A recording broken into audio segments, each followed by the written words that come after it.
Hello friends, welcome to Defence Matrix. तो एक report publish करी गई है इंडिया टुडे द्वारा, जहां पर डिस्कस किया जा रहा है इंसास के अपग्रेड को। और ये अपग्रेड को क्यों डिस्कस किया जा रहा है? क्योंकि जो AK-203 राइफल इंडियन मिलिट्री को मिलनी थी, इसमें डिले नज़र आ रही है रशिया यूक्रेन वॉर की वजह से। बाकी कहा यह भी जा रहा है कि जो 6716 असॉल्ट राइफल्स हमारे द्वारा इस्तेमाल करी जा रही हैं, उसके साथ भी कम्प्लीटली सेटिस्फैक्शन जो है नहीं मिला है इंडियन मिलिट्री को। इवन इंडिया टुडे में कई ऑपरेशनल ग्लिचेस को भी मेंशन किया गया है। तो इस रिपोर्ट में फर्दर ये मेंशन किया गया है कि करीबन 2 लाख असॉल्ट राइफल्स की अर्जेंट रिक्वायरमेंट है इंडियन मिलिट्री को, जो कि पेंडिंग पड़ी है। तो ये चीज़ हम आपको बता दें कि जो AK-203 असॉल्ट राइफल बननी थी, ये करीबन 6,70,000 के नंबर में बननी थी और ये आर्मी, नेवी, एयरफोर्स तीनों को जानी थी। साथ ही साथ ये असॉल्ट राइफल हमारी स्टैंडर्ड असॉल्ट राइफल बनती इंसास को रिप्लेस करते हुए, जो कि 7.62 बाय 39 मिलीमीटर के राउंड्स फायर करने में सक्षम थी। फिलहाल के लिए जो इंसास है, ये 5.56 बाय 45 mm के राउंड्स फायर करने में सक्षम है। तो ऐसा नहीं है कि AK सीरीज़ के हम असॉल्ट राइफल्स को इस्तेमाल नहीं करते। AK-47 के डिफरेंट अपग्रेडेड वर्जन्स को हमारे द्वारा कश्मीर वैली में इस्तेमाल किया जाता है। तो हम 7.62 बाय 39 मिलीमीटर के राउंड से फेमिलियर हैं, पर वो गन एज अ स्टैंडर्ड इस्तेमाल नहीं करी जाती। मोस्टली राष्ट्रीय राइफल्स या फिर स्पेशल फोर्सेस द्वारा इस्तेमाल करी जाती हैं। ऑल्दो AK-203 हमारी फ्यूचर में स्टैंडर्ड असॉल्ट राइफल बनने वाली है, पर प्रेजेंट रिक्वायरमेंट को भी पूरा करना बहुत ज़रूरी है, जिसके अंतर्गत अब प्रपोजल आ रहा है इंसास को अपग्रेड करने का। तो जैसा कि हमने डिस्कस किया, इंसास द्वारा 5.56 बाय 45 मिलीमीटर के राउंड्स फायर किए जाते हैं, जो कि कई नेटो कंट्रीज़ में एज अ स्टैंडर्ड इस्तेमाल किए जाते हैं। इवन चाइना की भी जो इन्फेंट्री लेवल पर असॉल्ट राइफल्स इस्तेमाल करी जाती हैं, ये भी 5.56 बाय 45 मिलीमीटर के राउंड ही फायर करती हैं। तो ये राउंड ज़्यादा एक्यूरेट माने जाते हैं, फास्ट माने जाते हैं और ज़्यादा रेंज तक टारगेट को हिट करने में सक्षम है, पर इनकी स्टॉपिंग पावर 7.62 बाय 39 मिलीमीटर के राउंड जितनी नहीं होती है। तो थोड़ा क्लोज कॉम्बैट में 7.62 बाय 39 मिलीमीटर के राउंड्स ज़्यादा बेटर होते हैं और मोस्टली हमारी रिक्वायरमेंट वही है। पर 5.56 बाय 45 मिलीमीटर के राउंड्स भी इफ़ेक्टिव हैं।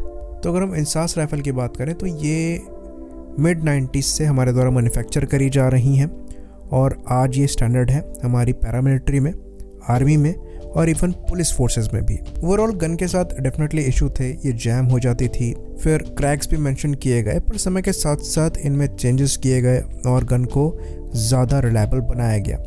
इवन अगर आप स्टैंडर्ड सोल्जर से इस गन के बारे में पूछेंगे, तो उन्हें शूट करने में ये काफ़ी एक्यूरेट गन लगती है, फुली ऑटो मोड ना होने के बावजूद। तो ये गन इतनी भी बुरी नहीं है जितना पुरानी रिपोर्ट्स को मेंशन करके बताया जाता है। तो इस गन में 3 मोड्स हैं, जो कि सिंगल शॉट है, 3 राउंड बस्ट है और फुली ऑटो है। ऑल्दो करगिल वॉर के दौरान इनके साथ भी इशू बताए गए थे कि जब 3 राउंड बस्ट पर इस गन को सेट किया जाता था, तो ये फुल ऑटो में फायर करती थी, लेकिन उन इश्यूज़ को भी सॉर्ट कर लिया गया है। तो इनके ज़्यादा रिलायबल वर्जन जो है, ये भी बाद में निकल कर सामने आए, जैसे कि इंसास 1v1 थी। शुरुआत में इंडियन आर्मी इनसे सेटिस्फाइड इसलिए नहीं थी क्योंकि इंडियन आर्मी ने पहली बार 5.56 बाय 45 मिलीमीटर राउंड्स पर स्विच किया था 7.62 बाय 51 मिलीमीटर के राउंड से। तो दोनों राउंड्स की जो स्टॉपिंग पावर है, इसमें बड़ा डिफरेंस है और ये चीज़ इंडियन आर्मी के स्टैंडर्ड सोल्जर्स ने भी फील किया। इसलिए शुरुआत में सेटिस्फेक्शन लेवल जो है वो कुछ खास नहीं था।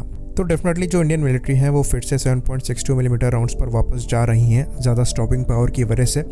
इसलिए 6716 और AK-203 को चॉइस बनाया गया है, लेकिन अगेन 6716 के साथ ग्लिचेस मेंशन किए गए हैं। साथ ही साथ जो AK-203 है, उनके आने में समय लगेगा। तो यहाँ पर जो बेस्ट ऑप्शन बताया जा रहा है, वो इन इंसास को अपग्रेड करने का बताया जा रहा है। तो डेफिनेटली इंसास जो है, ये मिड 90s में आई थी, तो इनमें ना आपको पिकेटनी रेल मिलेगी, ना ही आपको एडजस्टिंग बट मिलेगा। ज़्यादा से ज़्यादा जो नई मॉडिफिकेशन है, उनमें आपको फोल्डिंग बट मिल जाता है। तो पिकेटनी रेल का ना होना जो साइट्स इस पर लग सकती हैं, उनमें लिमिट लगाता है। साथ ही साथ साइट्स को अगर हटा दे, तो एडिशनली जो चीज़ लगानी हो, जैसे कि टॉर्च हो गया, लेज़र हो गया, उनको भी लगाने में यहाँ पर परेशानी आती है। तो बेसिक अपग्रेड से ये चीज़ें हम कर पाएंगे, जो कि मॉडर्न स्टैंडर्ड के हिसाब से इस असॉल्ट राइफल को और भी ज़्यादा यूजेबल बनाएगा। ऑल्दो ये परमानेंट सॉल्यूशन नहीं है। एक नई गन जो कि इंडियन आर्मी के रिक्वायरमेंट के हिसाब से हो, वही सॉल्यूशन है। इंडियन आर्मी को 7.62 मिलीमीटर के राउंड्स चाहिए, तो वही इंडियन आर्मी को मिलने चाहिए, लेकिन फ़िलहाल के लिए क्योंकि वो अवेलेबल नहीं है, तो ये अपग्रेड डेफिनेटली प्रेजेंट सिनेरियो में इंडियन आर्मी की रिक्वायरमेंट को एड्रेस करने का काम करेंगे। आई होप इन्फॉर्मेशन क्लियर रही हो। इसी बात पर इस वीडियो को हम ख़त्म करेंगे। लाइक करिए, सब्सक्राइब करिए। जय हिंद।